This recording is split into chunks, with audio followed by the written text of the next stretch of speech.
மே 13 தென்மேற்கு பருவமழை தொடங்க வாய்ப்பு இருப்பதாக இந்திய வானிலை ஆய்வு மையம் தெரிவித்திருக்கிறது. கூடுதல் விவரங்களை செய்தியாளர் தாயுமானவன் வழங்க கேட்கலாம். தாயுமானவன், கூடுதல் தகவல்கள்.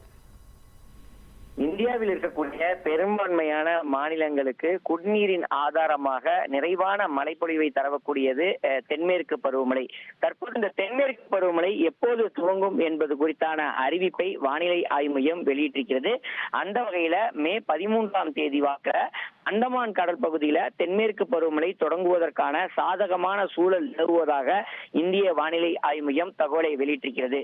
மே 13ஆம் தேதி அந்தமான் கடல் பகுதியில இந்த தென்மேற்கு பருவமழை துவங்கினாலும் கூட நிலப்பகுதியில அந்த தென்மேற்கு பருவமழை என்பது கேரளாவை ஒட்டி வரக்கூடிய பட்சத்துல இந்த தென்மேற்கு பருவமழை படிப்படியாக அதிகரிக்க கூடும் என வானிலை ஆய்வு மையம் தகவலை வெளியிட்டிருக்கிறது. அந்த வகையில வழக்கம் போல் ஜூன் மாத தொடக்கத்துல தமிழகத்துல தென்மேற்கு பருவமழை தொடங்க வாய்ப்பு இருப்பதா வானிலை ஆய்வு மையம் தகவலை வெளியிட்டிருக்கிறது.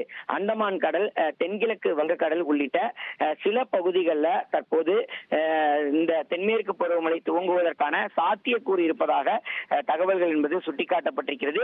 தென்மேற்கு பருவமழையை பொறுத்தமட்டில் நடப்பாண்டுல இயல்பை காட்டிலும் கூடுதலாக பதிவாகும் என கணிக்கப்பட்டிருக்கிறது.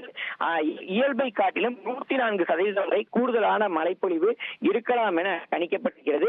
ஜூன் மாதம் முதல் செப்டம்பர் மாதம் வரைக்கும் இந்த தென்மேற்கு பருவமழையுடைய தீவிரம் என்பது இருக்கக்கூடும் என கணிக்கப்பட்டிருக்கிறது.